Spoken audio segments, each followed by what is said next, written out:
Are you one of the people who think that 99% of Earth's population can all experience daylight at the same time? This comes up every July now. I'm not even sure when this started. It hasn't been too long. Last summer, I shot a video on this because I have a globe and I tried to prove this and I wasn't able to do it. I lost that video on my other account and it came up in question this week on another video, so I'm going to reshoot this video. So here we have a globe and here we have a sun. What we're going to do is point the sun at the globe and we're going to see what we can come up with. So the first topic that the globe proponents will say is, you don't know how big that Pacific Ocean is. The Pacific Ocean takes up half of the globe, which it doesn't take up half the globe, but it takes up half the globe, and that's what makes this 99% of daylight possible. So we're going to bring this big ocean back here to the back. And we're going to put the terminator line right here on California, okay? Because we want the United States. A lot of people live here, and we're looking for people, not land. So we're going to cut this off in California. Let's come over here and see what we've got. So what we've ended up with is over half the population of China is in complete darkness. This has to be in daylight. Indonesia, way back here is Australia. It's all in complete darkness. Look at all this land that's in complete darkness. There's too many people here for this to work. So let's bring that Chinese population back on the terminator line. Let's step back over here and see what we've got. Well, looky there. Over half of the United States is now in complete darkness. To get 99% of the population, you've got to get more than that. Look how much of South America is in. There's a lot of people down here. You can't get 99% of the population in daylight on a globe. It does not work. So if you'd like to join us in the comments down below, give me your opinion on what I can do differently to make this work, because I've tried this. I've tried it with the axis of tilt pointed in a different direction, and that actually makes it even worse. So you have to point it like this, which is the way it's supposed to be for that time of year. But I can't find any place on this globe to where 99% of the population experiences some form of daylight all at the same time. It does not work. July 8th is known as an impossible day on the globe. It's due to the fact that the globe gets to be illuminated in almost 70% of its surface. This cannot happen because we all know that according to the ball Earth, the sun illuminates half of the ball Earth. Flat Earth is proved on this day. I wanted to say this comment concerning a monkey's comment. So yeah, when that fact is mentioned, that when you mention the citations from these professional institutions that teach their students to operate various machinery, especially, travel vehicles, right, through the air, on the water, on the earth, especially through the air, that they are being taught to navigate and operate these machines on a flat, stationary, non-rotating plane. And then the apologetic response, which is just an ad hoc rescue fallacy, well, it's just to make the math simpler.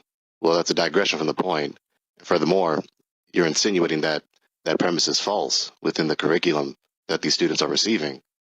And so that necessarily reduces that reply to absurdity.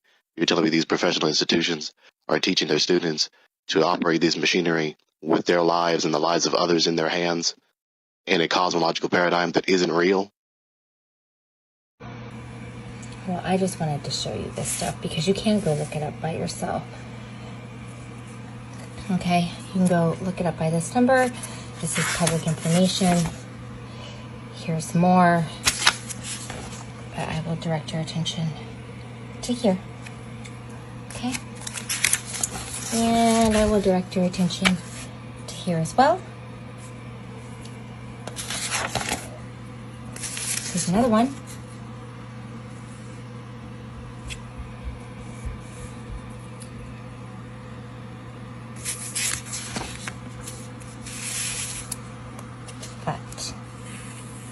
Earth. I did not put that there. It's on their diagram, buddy. Here's another one. Flat Earth. Okay? Again, you can go print this up on your own. Here we go.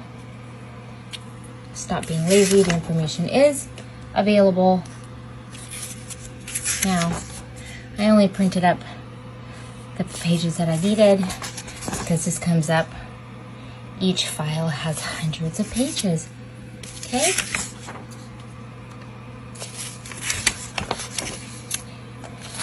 Here's more. Okay? Here is a CIA document. You can go look it up by this number. Talking about the firmament. Talks about the near sun, flat earth, firmament. Okay. Here's NASA talking about flat, non-rotating earth. NASA, huh? These are documents you can find on your own. Here's another NASA document, which I sent you the link to this one. Flying over a flat, non-rotating earth. And if that's not enough for you, we have the Student Flight Dynamic Handbook that will also tell you Earth is flat and non-rotating. Okay? If that's not enough, we have the FFA. Not talking about the Earth spinning, elliptical orbiting, or flying through the galaxy at all. The globe is dead. Modern science wants you to believe that this is Earth's shadow coming in, doing a turn, and leaving this way.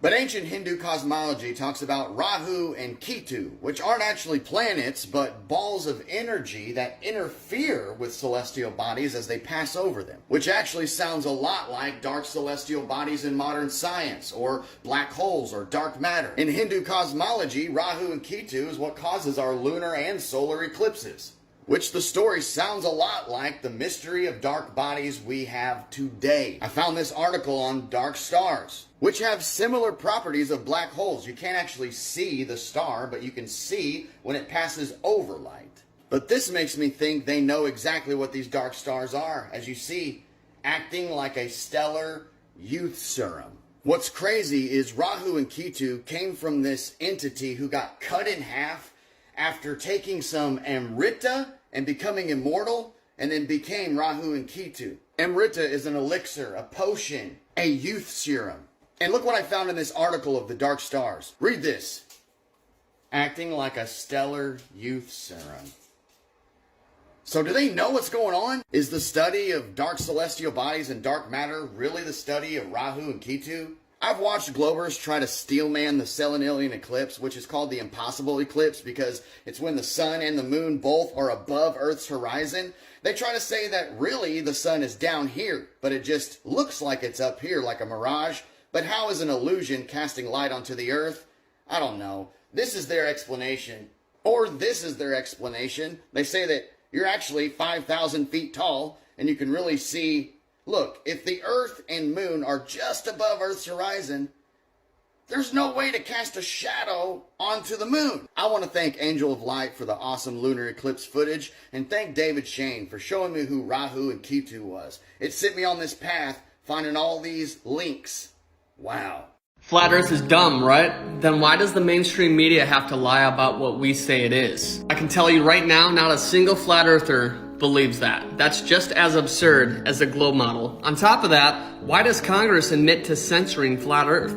As searching the Earth is flat on YouTube, where you see a lot of... Your response is to put a box saying, nope, the Earth is not flat. Correct. Okay. So here's the straw man. You don't take the heliocentric model and then just put a flat disk in there and say, that's what flat earthers believe. Nobody believes that. So what you gotta do is forget about the whole idea of space. This would be a better representation of what it is. We're effectively the basement or the bottom floor of the Earth, and all the luminaries move above. Here's another decent representation. And if you really wanted to go in depth, we actually live on a dielectric plane between a double torus experiencing the top half over the Earth. So again, we live in the middle of a double torus. And again. This is what that top torus would look like from above looking down. This is why the path of the planets, which are just wandering stars, all fall perfectly in line with that torus, as does the path of the ISS. This is over a flat. The first thing I wanted to do once I woke up from the indoctrination that we're all subjected to is try to wake other people up that were still indoctrinated. But I found that to be a very difficult task, and so I want to warn you, if you are recent to waking up to the truth about reality and the shape of the world you live on, then don't force it on people, because it's not easy to reconsider your entire life.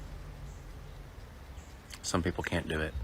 But be warm and ready for when they do get curious. Absolute proof that everything that NASA puts out is CGI Photoshop images. Now, if you guys don't know who Robert Simon is, he is a data visualizer and designer for NASA. This is the guy who created the blue marble that you see on the iPhone. Let's listen to a couple clips of this interview where he talks about how he created the blue marble. It just didn't look realistic. It looks kind of flat, or the clouds are sort of too see-through, so I just hit Command-Z a lot. Notice how he says he just hits Command-Z a lot? That's all just copy and pasting. You can see it right here. Here's another perfect example of how lazy that these guys got when creating the blue marble, and he admits it's Photoshop. Those are painted on. It is photoshopped, but it's has to be. It is photoshopped, but it has to be. So in this interview, he said that this has to be created with Photoshop, but NASA said that this was taken with a real camera. On July 6th, 2015, we released this spectacular image of Earth taken by NASA's Where's the stars? Epic camera. Now let's take a look at this guy, Robert Simon, aka Blue Marble, NASA.gov. Here's a little interview from Robert Simmons, lead data visualizer and information designer, senior program analyst at NASA. What was the coolest thing you've ever done as a part of your job at Goddard? The hard part was creating a flat map of the Earth's surface with 4 months of satellite data. Satellite data? I thought this was from a real camera. Then we wrapped the flat map around a ball. You guys honestly look at these images and think that this is real. You are out of your mind. I mean, there's the moon, where are the stars? And all they're trying to do is hide the true creator of this realm. Peace and love. You really believe the Earth is spinning 1,000 miles per hour? You sure? You're sure when you look out a plane window and everything looks completely still that it's actually moving 1,000 miles per hour? Well, maybe you think it's because a plane doesn't get high enough, but this was 25 miles up and nothing's moving. And when you ask the internet, at what height can I see the Earth rotating? It says there isn't one. It's not a question of height. The Earth only turns once a day, so it's so slow you can't see it. Or Earth spins much too slowly for its rotation to be visible from anywhere in real time. Well, that's funny, because it sure looks like it's spinning pretty fast for first ever Russian astronaut spacewalker Alexei Leonov. And it sure looks like, even though the astronaut Ed White is in slow motion, that the Earth is spinning pretty fast. But the Earth must have been feeling a little lazy this day, because it seems to have slowed down for the next spacewalk. And not only does the Earth decide to have different speeds on different days based on its laziness factor, they were supposedly 70,000 feet, which is only 13 miles high. And the International Space Station is supposedly at 254 miles high. Let's look at this. Okay, so this was 70,000 feet or 13 miles, and the International Space Station at 250 miles. Something doesn't seem right. And then the first ever US spacewalk at 100 miles, and then Felix Baumgartner at 25 miles for the highest space jump. Do you guys see the inconsistencies here? If you don't, it's because you're choosing not to. You know what doesn't have inconsistencies? Truth. You know what does? Lies. I mean, this is supposedly a real image, guys. Look at this. It's a painting. It's literally a painting. It's time to stop believing in this and start realizing you live in God's created little realm here. He made it just for you. Hey, you still an ice wall denier? Well, if you are, you better start paying attention, because they've been putting it in plain sight for decades. You see, not only do they mock it in their mockumentary movies, but they've been putting it right under your nose in commercials for kids. Commercials that not only mock us for how dumb they think we are, but commercials that literally tell us how they are trying to numb us from caring about figuring it out. And by the way, they consider us the cavity creeps. As evening approaches Toothopolis, so do the cavity creeps. Oh no! Cavity creeps! Hurry, the crest's up. I mean, I just had to point this out. Come on. Come on. Cavity creeps spotted! We make holes in teeth! We make holes in teeth! Crest Florence can't go fix them! Not crest! Yay! Crest! Watch treats See your dentist! and fight the cavity creeps like the crest team. Fight cavities with Crest! It's funny, have you ever seen what happens to people who go too far south towards Antarctica? A Navy ship. Globy McGlobeface, I know you believe in fantasy. I know you believe in all that other crazy good stuff, but the Van Allen belts are an impenetrable barrier, says your NASA. And so does Colorado University. They describe it as a Star Trek-like invisible barrier in space. Well, if it's a barrier, and if it's impenetrable, then how is anything getting past it? Silly Glurf? How is that happening? Right. So this is that partial truth that they've told you, but not all of it. But you go for it. I know. Listen, grow up, my man. There's no space. We're not on a ball, and we're not moving. Wake up, silly Glurf. The Flat Earth map dates back over 1,000 years. This map is credited to being created by a Persian astronomer. His name was Al-Biruni, and he lived from 973 AD to 1048 AD. It's the official map of the United Nations and also of the United States Geological Survey. It used to be present in many places before the creation of NASA and the Antarctic Treaty in 1959. Here you see it with Admiral Byrd. This map has been restored by Dmitry from Russia with suggestions of mine, Eddie Alenkar, known by my YouTube channel Flat Earth Banjo. I asked Dmitry to include the Bermuda Triangle and Point Nemo, a place deep in the Pacific Ocean where NASA buries rockets. Then Robert Tozzi, a professional mapmaker, came along and enhanced the map even more. There are many people now selling this map online, but if you could order it from my online store, I would greatly appreciate it. Visit my store now and order one of the items. I humbly thank you.